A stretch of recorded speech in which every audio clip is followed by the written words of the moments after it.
Despite claims to the contrary, the middle class continues to dominate the socioeconomic spectrum and decisions. Unfortunately, many people in the middle class are so enamored with the concept of financial security that they can't tell the difference between assets and liabilities. According to the well-known Rich Dad Poor Dad author Robert Kiyosaki, assets owned by individuals are markers that distinguish the different classes. Kiyosaki is essentially saying that the things that a person owns determine whether he is rich or poor.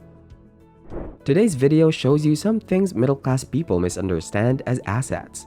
If you are also doing the same, watch this video until the end to know the difference. And if you enjoy such content, make sure to like this video, subscribe to our channel, and turn on the notification bell icon to never miss another upload of ours. Here we begin. Getting rich is a matter of fate and not a decision. Most middle classes associate wealth with formal education, profession, skills, and home ownership, but this mindset will not help a person advance in the corporate world. Rather, it would make a person immobile and fixed in the middle-class lifestyle. Thinking that a person's fortune is determined by fate is too trivial. You will determine your own fate. Furthermore, you will be one step closer to financial freedom once you accept that you are solely responsible for your financial situation. The more money, the worse the character. The well-known proverb, "Money is the root of all evil," blinds and enslaves the middle class. Some believe money is associated with greed, oppression, and corruption, among other vices. However, this is not the case. Money can also bring happiness and change in many people's lives for generations.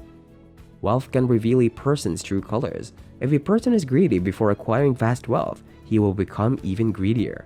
On the contrary, if a person is generous even when he does not have much money, he will be even more generous.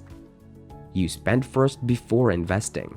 People in the middle class frequently borrow hundreds of dollars per month to pay off their car loans.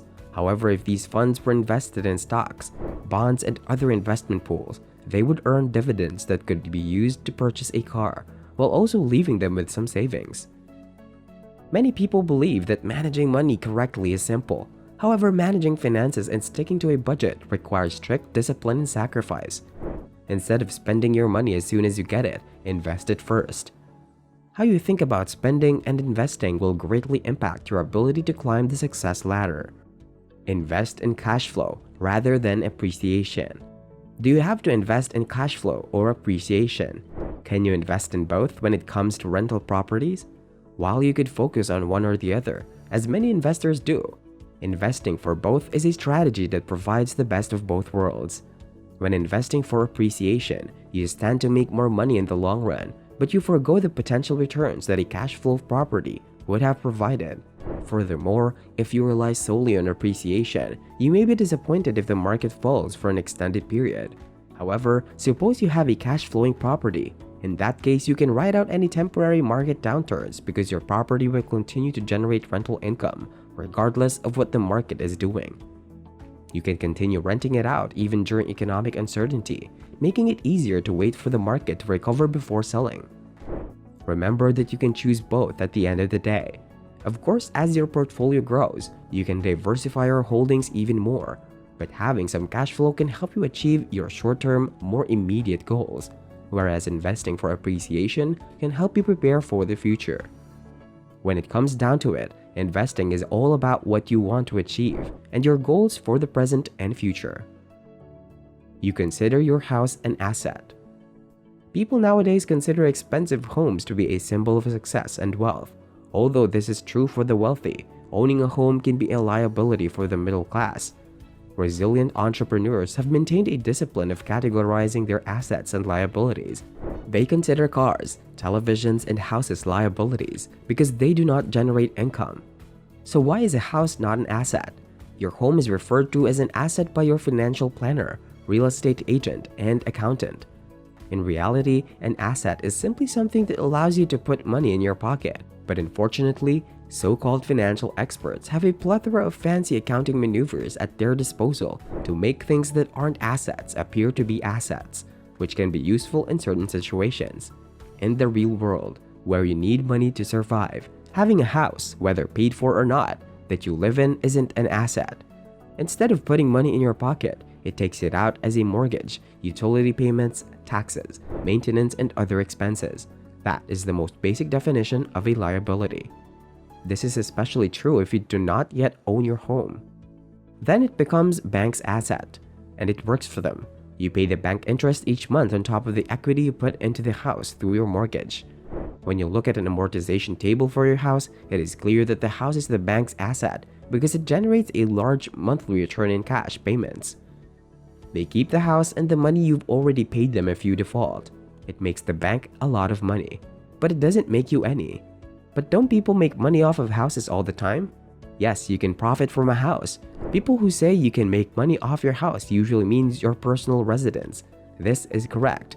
Some people make money from their homes, which can be turned into an asset.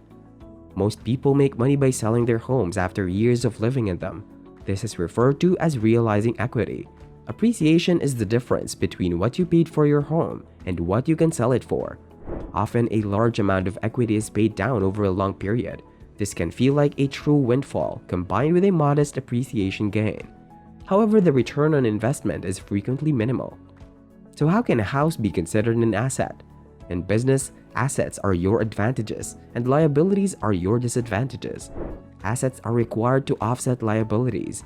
Most people spend their lives working and spending money on liabilities, even ones they believe are assets, like houses. It can become an asset when you start earning money from your house. The caveat is that the income from the house must exceed the expenses. It must have a positive cash flow. Saving instead of investing. The middle class strongly believes in saving because they are more comfortable risking less than investing. However, contrary to popular belief, saving is not the ultimate goal of wealth. Unfortunately, many middle-class people would rather let their money sit comfortably in banks, reducing their purchasing power over time. Saving is a far-fetched strategy for accumulating wealth. Money has circulating tendencies because it is a dynamic medium of exchange for commodities. As a result, rather than hoarding it, it should be multiplied. The true secret to wealth is to multiply money rather than save it, working jobs that you don't like as security to financial freedom.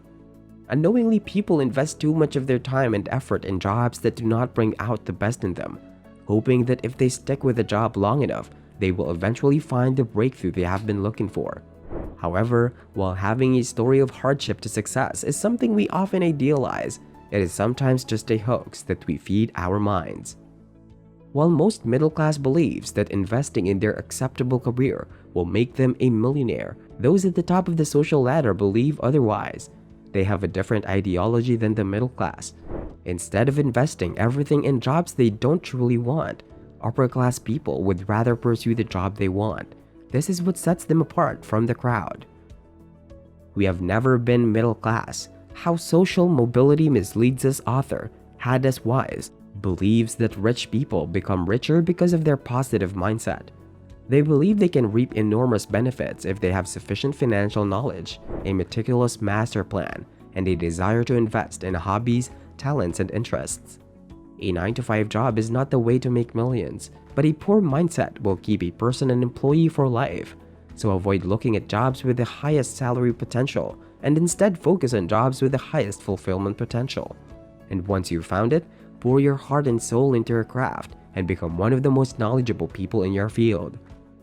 Run after your passions, and success will follow. Nothing will be impossible for you once you have broken free from the bonds of labor slavery. Are white-collar jobs an ideal venture? A 9-to-5 job can certainly provide a comfortable living, but it is undeniably not the most practical way to become wealthy. While the middle class accepts their back-breaking jobs to advance, the wealthy make it their goal to own one. People in the middle class believe that the only way to achieve financial independence is to work and receive a monthly paycheck. They have a strong desire to establish a good career because it is something that schools and universities have instilled in them. On the other hand, wealthy people know how to find financial treasures, so they started a business and eventually created jobs for the middle class. Some middle class people's rigid thinking keeps them stuck and unable to climb the economic ladder. If you're in the middle class, learn how to get out of your comfort zone and be willing to take a small risk. This is the first step toward unimaginable wealth. Are you too a middle class person who misunderstands these things? Let us know whether we could help you out with these misunderstandings in the comments below.